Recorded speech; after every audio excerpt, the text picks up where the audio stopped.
السلام علیکم ورحمۃ اللہ وبرکاتہ۔ عزیز طلبہ، اللہ تعالیٰ کی ذات سے امید ہے کہ آپ سب خیریت سے ہوں گے اور آپ نے گزشتہ کام مکمل کر لیا ہوگا۔ ہم نے گزشتہ میں تدریب الاول اور تدریب الثانی کا نصف ہم نے اول حل کیا تھا صفحہ نمبر 22 پہ۔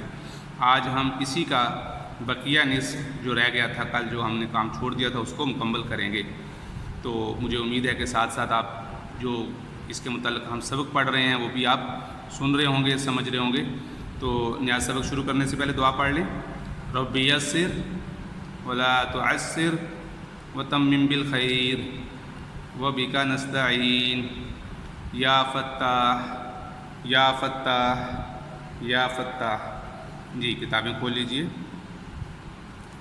جی بیٹا، یہ کتاب صفحہ نمبر 20 اور 21 ہمارے سامنے ہے، اور ہم اس ہفتہ میں شروع سے ہی فعل ماضی کے متعلق پڑھ رہے ہیں۔ سب سے پہلے ہم نے فعل ماضی کی تعریف پڑھی، پھر اس کے بعد ہم نے فعل ماضی کی گردان اور حروف اصلیہ کے اعتبار سے ان کی ترتیب پڑھی، اور گزشتہ سبق میں یہ جو فائدہ نمبر 1 کے عنوان سے یہاں لکھا ہوا ہے، اس میں ہم نے یہ پڑھا کہ ثلاثی مجرد کے واحد مذکر غائب کے صیغہ کے علاوہ باقی صیغوں میں جو حروف کی زیادتی ہوتی ہے وہ فاعل کی علامت کہلاتی ہے، یہ ہم نے پڑھا تھا۔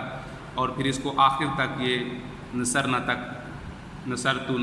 مکمل گردان میں ان کے مکمل صیغے سیکھ لیے تھے، اور ان میں فاعل کی علامت شامل ہونے کے باوجود بھی یہ ثلاثی مجرد ہی رہتا ہے، اس میں کوئی کسی قسم کی تبدیلی نہیں ہوتی۔ ہم اس کو رباعی مجرد یا خماسی مجرد یا ثلاثی مزید فی نہیں کہتے۔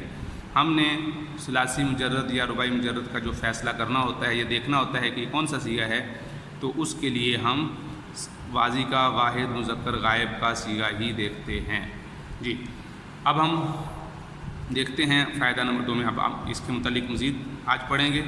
حروف اصلیہ کے وزن کے بارے میں آپ یہ پڑھ چکے ہیں کہ پہلے حرف کا وزن فا سے، اور دوسرے کا عین سے، اور تیسرے حرف کا وزن لام سے کیا جاتا ہے، جس کا مجموعہ ہم نے دیکھا تھا فا، عین اور لام، جو ہم پیچھے پڑھ چکے ہیں۔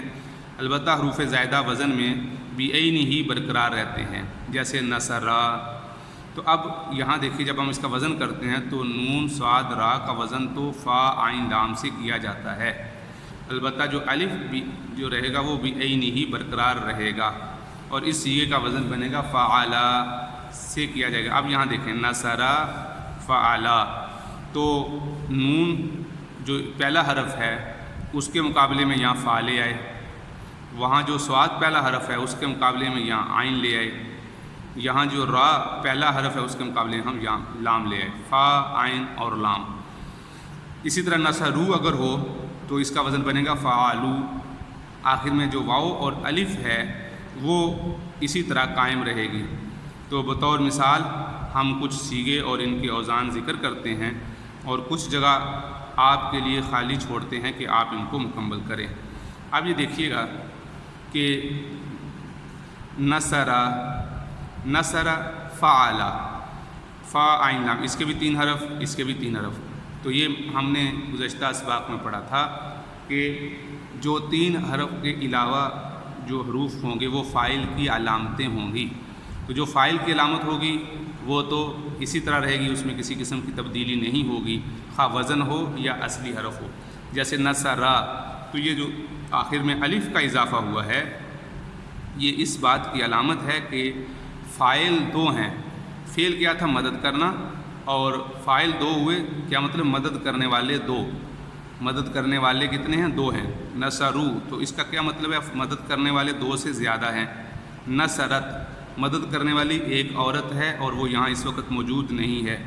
نصرتا، 2 عورتیں ہیں اور وہ مدد کرنے والی یہاں موجود ہے۔ اب یہ جو فاعل کی علامتیں ہیں اس میں کسی قسم کی کوئی تبدیلی نہیں ہوگی جب ہم وزن نکالیں گے، اور اس میں جو پہلا حرف ہوگا اس کی جگہ ہم فا لے آئیں گے، دوسرا ہوگا اس کی جگہ عین ذکر کر دیں گے، اور جو تیسرا حرف ہوگا اس کو ہم لام کے ساتھ اس کا وزن لے لیں گے۔ تو اصل وزن فعلا ہے، جیسے یہاں اصل نصرا ہے، تو باقی فاعل کی علامتیں ہیں، اس طرح فاعل کی علامتیں برقرار رہیں گی، اس میں کسی قسم کی کوئی تبدیلی نہیں ہوگی۔ جیسے دیکھیں نصرا فعلا، نصرا فعلا، نصرو فعلو. اب ہم آتے ہیں آگے نصرت. تو اب آپ بالکل فا عین اور لام کو اپنی جگہ پر لکھیں گے اور تا ساکن اس کے آخر میں لگا دیں گے تو کیا بن جائے گا؟ فعلت. اسی طرح نصرتا، فعلتا، نصرتا اور فعلتا، نصرنا، فعلنا.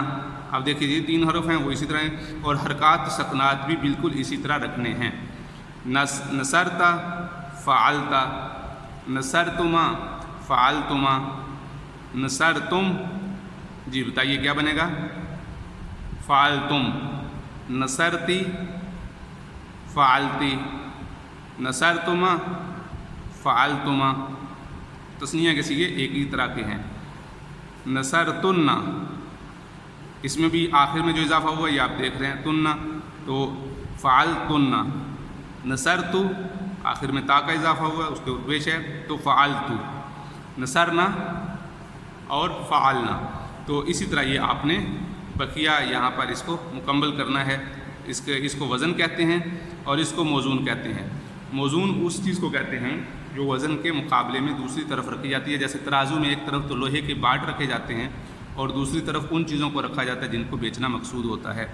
تو وہ جو لوہے کے باٹ پتھر ہوتے ہیں ان کو تبدیل نہیں کیا جاتا. اسی طرح جب ہم نے کسی بھی وزن کا کسی بھی فعل کا وزن کرنا ہوگا تو ہم فا عین لام سے کریں گے. جیسے اگر یہاں سمیع آ جائے تو اس کا وزن کریں گے جب حرکات سکنات اس کے برابر دیں گے تو فا عین لام تو تینوں حرف کی جگہ پر تینوں حرف آ جائیں گے اور فاعلہ ہو جائے گا، کیونکہ یہاں پر سمیع میں عین پہ زیر ہے تو ادھر بھی زیر آ جائے گی.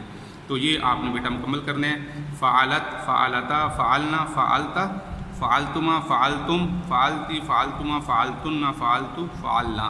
حرکات سکنات اسی طرح رہیں گی اور اس کے ساتھ جگہ پر فا عین لام کے ساتھ اس کا وزن ہو جائے گا. اب ہم آتے ہیں اگلا صفحہ پر جو ہم تدریب کل گزشتہ ہم حل کر رہے تھے اس کو لے لیتے ہیں. اب یہ دیکھیے مجھے امید ہے کہ یہ جو تدریب الاول ہے کتبہ، سمیع، فتح، ان کو گردانیں آپ نے اچھی طرح یاد کی ہوں گی اور اس کو آپ نے بار بار پڑھا ہوگا تاکہ یہ آپ کو یاد ہو جائے. اس کے بعد ہم آتے ہیں تدریب الثانی کی طرف. مندرجہ ذیل افعال سے مطلوبہ صیغے لکھیں. ان میں سے آپ یہ کچھ صیغے لکھ چکے ہیں. اب ہم یہ دیکھتے ہیں فریحہ سے مذکر حاضر کے صیغے لکھنے ہیں. مذکر حاضر کے کون کون سے مذکر حاضر کے بنتے ہیں؟ واحد مذکر حاضر کا صیغہ بنتا ہے، تثنیہ مذکر حاضر کا صیغہ بنتا ہے اور جمع مذکر حاضر کا صیغہ بنتا ہے، جو کہ یہاں پر آپ دیکھتے ہیں نصرتا، نصرتما، نصرتم. یہ مذکر حاضر کے صیغے بنتے ہیں. اسی طرح یہ فریحہ سے وزن فریحہ ہے اور اس کو آپ نے واحد مذکر حاضر کا، واحد مذکر تثنیہ اور جمع مذکر حاضر کا صیغہ لکھنا ہے. اس کے بعد آگے نازلہ سے مؤنث حاضر کے صیغے لکھنے ہیں. مؤنث حاضر کے صیغے. تو اب یہاں پر دیکھیے مؤنث حاضر کے کون سے صیغے ہیں؟ نصرتی، تم ایک عورت نے، نصرتما، تم 2 عورتوں نے، نصرتن، تم سب عورتوں نے. تو وہی یہاں پر آپ نے اس وزن سے، یہ وزن آپ کا نزلہ ہوگا اور اس سے مؤنث کے صیغے لکھنے ہیں. تو نزل، یہ جو واحد مؤنث حاضر کا صیغہ بنے گا نزلتی. جیسے آپ یہاں دیکھتے ہیں نصرتی تو وہاں نزلتی، اور یہاں پر نصرتما وہاں نزلتما، اور یہاں نصرتن وہاں نزلتن. صرف نون، را اور لام کا فرق پڑا ہے، باقی بالکل بھی یہی نہیں، وہی وزن ہے. اور اوپر والے صیغے میں جو عین کلمہ ہے اس پہ زیر ہے، جبکہ نصرہ میں اس پہ زبر ہے. صرف یہ فرق ہے، عین کلمہ کی تبدیلی ہوگی، باقی حرکات سکنات بالکل ایسے ہی ہوں گی جیسے نصرہ کی تھی.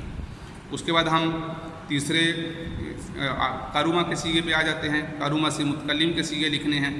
تو متکلم کے 2 ہی صیغے ہیں، واحد متکلم اور جمع متکلم. تو نصرہ سے واحد متکلم کا صیغہ تھا نصرتو اور جمع متکلم کا صیغہ تھا نصرنا.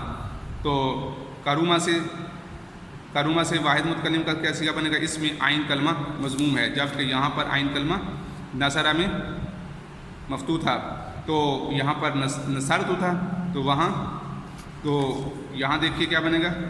آپ دیکھیے اس کو وزن بنا کے دیکھیں.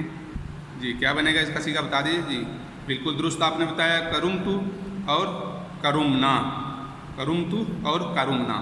تو میرا خیال یہ ہے کہ انشاءاللہ آپ اسے مکمل کر لیں گے. تو اسی طرح گزشتہ کام بھی مکمل کر لیں. اب ہمارے پاس صرف یہ تدریب الثالث رہ گئی ہے اور اسی طرح اس کے متعلق ہم پچھلے کی تھوڑی درائی کریں گے، گزشتہ انشاءاللہ اس کام کو مکمل کر لیں، انشاءاللہ اس کے بعد ہم کل پڑھیں گے۔ السلام علیکم ورحمۃ اللہ وبرکاتہ۔